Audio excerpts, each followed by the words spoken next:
Bueno, hola chicos, ¿cómo andan? Voy a hablar sobre la etapa, bueno, que Luis Alberto Romero, para los que estén haciendo los CBC, Estado y Sociedad, o para, bueno, los que no lo conozcan, un historiador argentino, denomina liberación o dependencia, que va desde el año 1966, con el golpe militar que derroca a Arturo Illia, hasta el otro golpe militar de 1976 que derroca al gobierno de Isabel Martínez de Perón, ¿sí?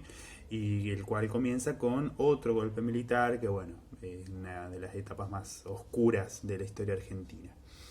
Bien, este periodo se puede dividir en varias etapas, estos 10 años se pueden dividir en varias etapas. Una primera división va a ser la obvia, ¿no? La de la Revolución Argentina, por un lado, del 66 al 73, y una segunda etapa que es el gobierno del tercer peronismo.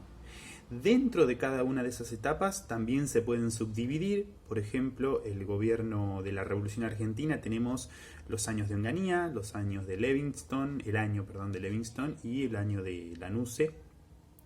Y dentro del gobierno peronista, los 3 años que duró el gobierno peronista, también, según la historiadora socióloga en realidad Maristela Svampa, también hay tres etapas. La primera, la etapa camporista, el gobierno de Cámpora, los 2 meses que dura su gobierno, el gobierno propiamente de Perón, hasta su muerte, el 1 de julio del 74, y después el final, que sería hasta 1900, hasta marzo del 76, que es el gobierno de su esposa, que era la vicepresidente. Vamos a trabajar la Revolución Argentina, primero la primera parte. Este periodo de la historia de nuestro país es muy complejo, como habrán visto, toda la historia argentina es muy compleja, muy interesante también para analizar, y para nosotros que somos argentinos, triste si se quiere, porque somos el país que ha tropezado 50.000 veces con la misma piedra. Bien, esta etapa, ¿por qué es importante para analizarlo? Porque hasta el año 1976 había ciertos elementos ciertos elementos en los cuales la clase política e incluso también los militares que se hacían cargo del gobierno no discutían. Uno de ellos era la intervención del Estado en la economía. Había más o menos liberales, pero el intervencionismo estatal no se discutía. A partir de 1973, este modelo de la llamada matriz estadocéntrica, este modelo se cambia o se intenta cambiar por un modelo de desindustrialización, básicamente, ¿no? Algo quiso hacer el gobierno de la Revolución Argentina, pero no lo logró con el Ministerio de Economía de Adalbert Krieger Baceno. Bueno, entre los antecedentes que tiene el golpe de Onganía, entre los antecedentes podemos contar, por supuesto, con los 3 golpes anteriores, ¿no? El del 30, el 43 y el 55, pero lo que diferencia este golpe de 1966 con estos anteriores es que estos últimos se habían declarado o se habían propuesto ser provisionales. Es más, en el nombre del gobierno se autopercibían como gobiernos provisionales, es decir, iban a estar un tiempo y después iban a dejar el paso al sistema democrático, ¿sí? Pero bueno, este golpe militar, el de 1966, tuvo un fuerte consenso en la sociedad, es decir, la sociedad estaba de acuerdo en cierta medida, porque se lo consideraba inevitable y a la vez necesario, ¿sí? Por eso mismo cambia esta idea de la provisionalidad. Ya va a dejar de autopercibirse como provisional el gobierno, y eh, no va a establecer tiempos de duración, ¿sí? Lo que va a hacer, va a establecer objetivos, este gobierno. Un objetivo económico, primero, un objetivo social, segundo, y un objetivo político, después. Como no se autopercibía como provisional este gobierno, lo que hace la junta militar que asume y le da el poder a Onganía es suspender la Constitución Nacional y reemplazarla por la llamada el Acta de la Revolución Argentina con su correspondiente estatuto, que iba a funcionar como si fuera una especie de constitución. En este estatuto es donde se establecían los objetivos, pero no los tiempos. Lo que se piensa era que Onganía tenía pensado quedarse alrededor de 20 años en el poder, al igual que hicieron sus pares brasileños y chilenos principalmente. Con la Revolución Argentina se daría la etapa en nuestro país de lo que Guillermo O'Donnell denomina los estados burocráticos autoritarios.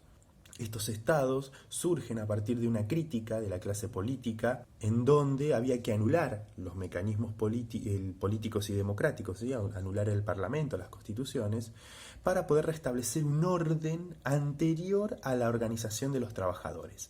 ¿Por qué era esto? Si recuerdan lo que vimos en la actividad anterior, la pregunta que yo les hice con respecto a lo que pensaba Guillermo O'Donnell, es que la industrialización inconclusa en todos los países latinoamericanos, incluyendo Argentina, había generado una movilización muy fuerte de trabajadores, ¿sí? Los cuales reclamaban por mejoras en las condiciones salariales y mejoras también en lo que sería las condiciones de vida en general. Por lo tanto, ¿por qué estos gobiernos son autoritarios? Por esa misma cuestión, ¿no? Porque había que desactivar, al no poder modernizar, seguir modernizando y seguir incorporando gente y mejorando las condiciones de producción e incorporando trabajadores al sistema de trabajo, de alguna manera u otra había que desactivar esa movilización tan grande que tenían los trabajadores, que en Argentina era quizás un poco más fuerte que en el resto de los países latinoamericanos, con los cuales podemos comparar a Argentina. Por eso mismo, estos gobiernos son autoritarios, porque era la única opción que les quedaba para poder disciplinar a la población, que después lo vamos a ver mucho más fuerte y con métodos ilegales, lo va a ser la dictadura de 1976. El bloque que apoyaba a Onganía, que es el que más va a durar en el gobierno, no era un bloque homogéneo, obviamente, como ninguno de los golpes militares que hubo en Argentina. Onganía, que en su momento en la lucha entre azules y colorados había sido legalista, es decir, pertenecía a los militares azules, los que en teoría iban a resguardar las instituciones democráticas. Él pertenecía al ala más conservadora, católica del ejército, y no tanto al otro grupo que era los tecnócratas liberales, ¿sí? Encabezados por Lanusse. Por eso va a haber tensión entre los distintos grupos dentro del golpe militar. Sin embargo, Onganía va a durar bastante en el gobierno. Ese catolicismo y ese conservadurismo de Onganía se va a ver reflejado en la intervención de las universidades, las cuales habían logrado la autonomía luego de 1955, luego del golpe militar que derroca a Perón, paradójicamente, y donde también en esas universidades se comienza una renovación de cátedras y una renovación de perspectivas de trabajo y perspectivas de análisis mucho más modernas, orientadas a lo que se estaba haciendo en Europa. Onganía las va a intervenir y ahí se va a producir un hecho que es paradigmático de esta época, que es la llamada Noche de los Bastones Largos, ¿no? La intervención en las distintas universidades con el apresamiento de distintos estudiantes, manifestantes y también de profesores que eran acusados de establecer el germen marxista, ¿no? O el germen subversivo dentro de la sociedad, e ir en contra de una sociedad occidental, cristiana y católica, ¿no? Que era lo que en teoría Onganía representaba. También en ese sentido se censuraron revistas, se censuraron publicaciones, libros, la música también, que es en lo que consiste un poco la actividad final, también fue censurada y bueno, se vivió todo un clima de censura y de represión muy fuerte para buscar este disciplinamiento tanto de la sociedad civil en general como de los trabajadores en particular y los jóvenes en particular también. Hay que recordar que la década del 60 es una década muy convulsionada a nivel mundial. Recuerden lo que ya estuvimos trabajando en trabajos anteriores, ¿sí? Bueno, frente a esto, el ala tecnocrática, es decir, el grupo encabezado por el general Lanusse, va a lograr imponerse, ¿sí?, sobre el gobierno de Onganía. Obviamente Onganía va a seguir siendo presidente, pero va a haber un recambio en los ministerios, principalmente en el Ministerio de Economía.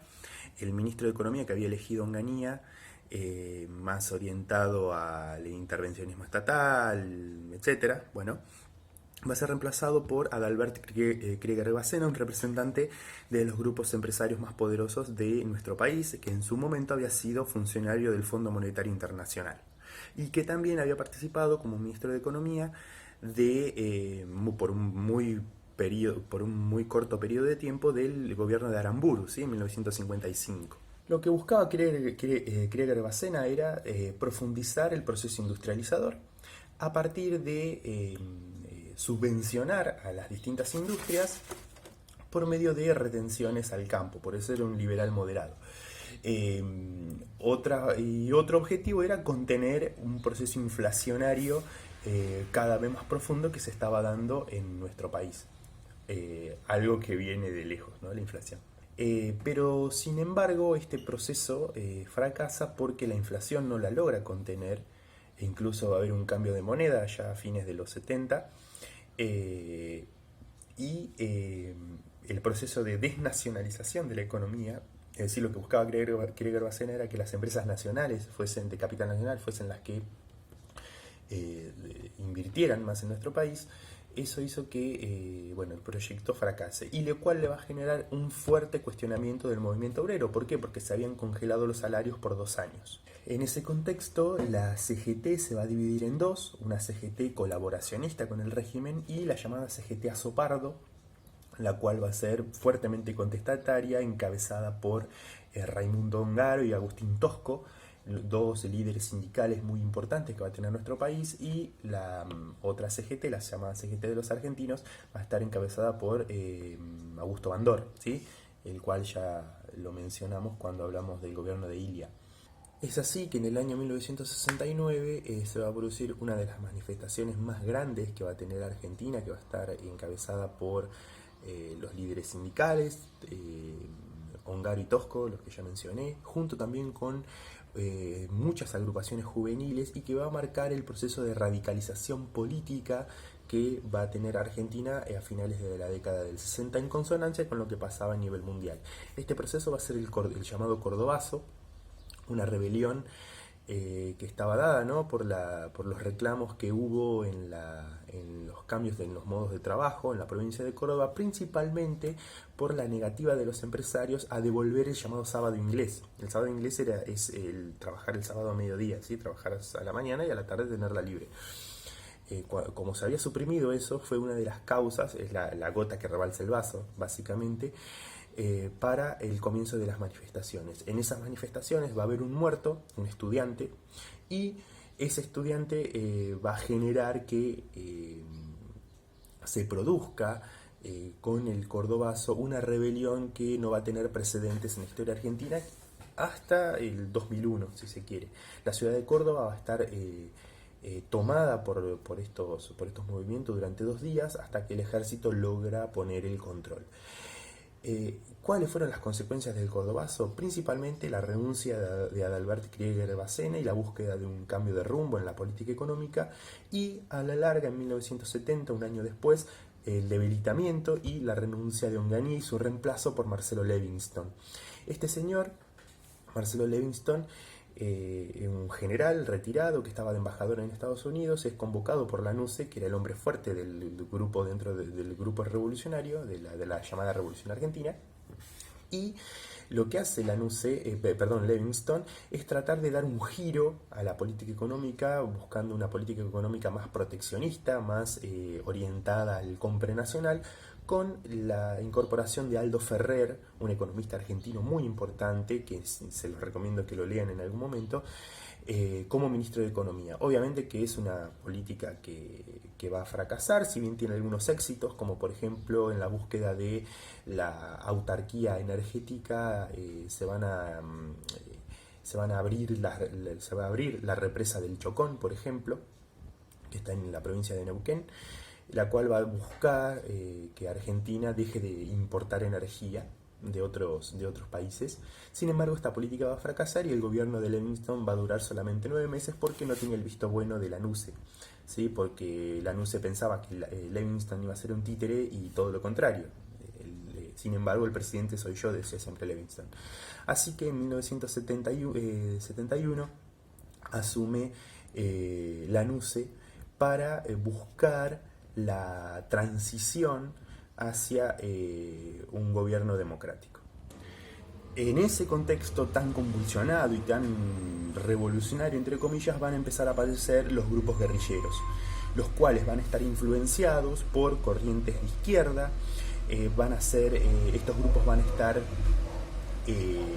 compuestos por jóvenes universitarios, principalmente estudiantes de clases medias, los cuales van a ver en el peronismo, para el caso de Montoneros principalmente, que es la principal fuerza, van a ver en el peronismo un movimiento capaz de llevar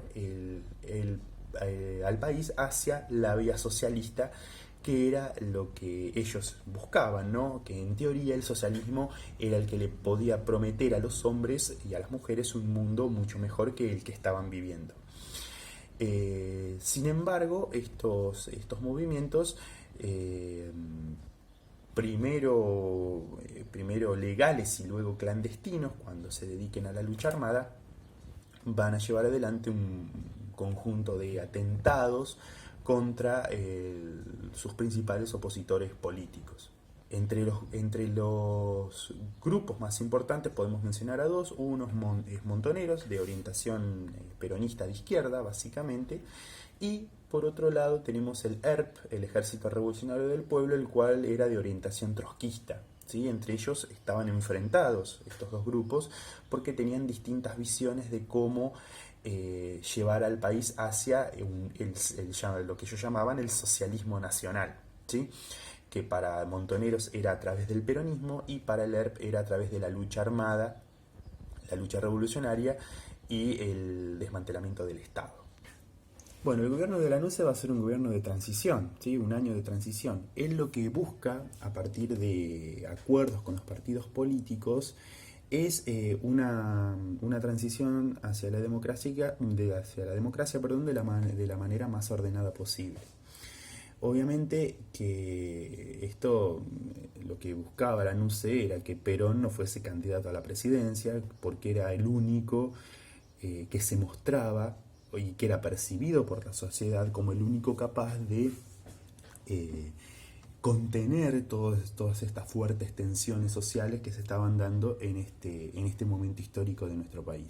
Por eso mismo, en las elecciones, que van a ser a fines del 72, como Perón no iba a poder ser elegido presidente por una cláusula que hay en la reforma electoral que hace la NUCE, se elige a Héctor Cámpora como candidato del Frente Justicialista de Liberación Nacional, el cual iba a ser el encargado de asumir la presidencia. Cámpora era un allegado a lo que sería la tendencia revolucionaria del peronismo, el llamado peronismo de izquierda, ¿no?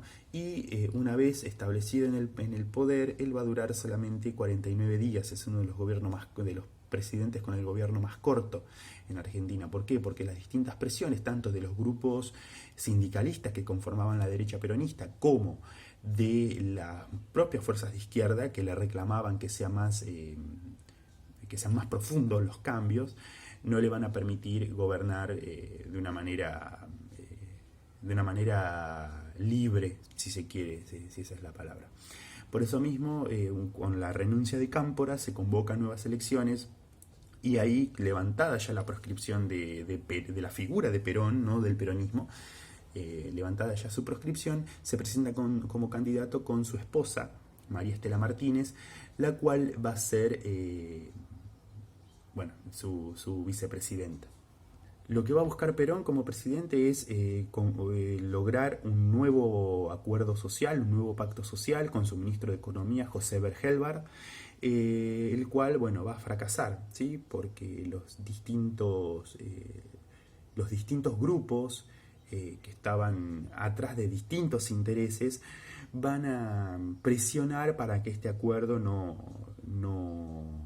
llegue a buen puerto. Sobre todo luego del asesinato de Rucci, un dirigente sindical muy allegado al peronismo, el cual va a ser asesinado por Montoneros. Con el asesinato de Rucci, mejor dicho, lo que sucede es que el peronismo, Perón, pierde la confianza de estos grupos de izquierda, al cual él había apoyado mientras estaba en el exilio, porque le sirvieron para poder debilitar a los distintos gobiernos. Pero ahora, cuando estando él en el gobierno, ya no le eran funcionales a los planes políticos que tenía. A esto hay que sumarle también una fuerte crisis internacional que produce la crisis del petróleo y el aumento de los precios del petróleo. Por lo tanto, ese plan económico que iba a tener consecuencias políticas y sociales no llega a concretarse. Y si a esto le sumamos que el 1 de julio de 1974 Perón muere, lo que termina sucediendo es que Argentina estaba atravesando un proceso casi anárquico, si se quiere, con la asunción de la presidencia de María Estela Martínez. Con la llegada de María Estela Martínez al gobierno, María Estela Martínez de Perón, llega el ala de la derecha peronista, el ala más conservadora, y se va a llevar adelante un proceso represivo muy fuerte contra los distintos grupos guerrilleros, ¿sí? Sean tanto montoneros como del ERP o de las otras fuerzas armadas revolucionarias. Esto va a estar representado con la constitución de la llamada AAA, Alianza Anticomunista Argentina, un grupo parapolicial, paramilitar y clandestino, el cual se encargaba de perseguir a los opositores políticos, y desde el punto de vista legal va a estar encabezado con el decreto que permitía a las Fuerzas Armadas el aniquilamiento de la subversión, y que va a estar dado en el llamado Operativo Independencia, que se va a realizar en Tucumán. Desde el punto de vista económico, para poder buscar el equilibrio en la economía, el ministro de Economía que va a poner María Estela Martínez, Celestino Rodrigo, va a llevar adelante una fuerte devaluación, un fuerte aumento de los combustibles en 175% y un escaso aumento de salarios, buscando buscar el equilibrio macroeconómico. Sin embargo, esto va a fracasar por fuertes medidas sindicales y el desgaste político, la ruptura de la alianza entre la CGT y los empresarios, y los operativos guerrilleros y la violencia de la AAA van a aumentar cada vez más el malestar social. Por eso mismo, el 24 de marzo de 1976, las Fuerzas Armadas van a derrocar al gobierno de Isabel Perón y van a comenzar con la etapa más negra de la historia argentina, que es la última dictadura militar.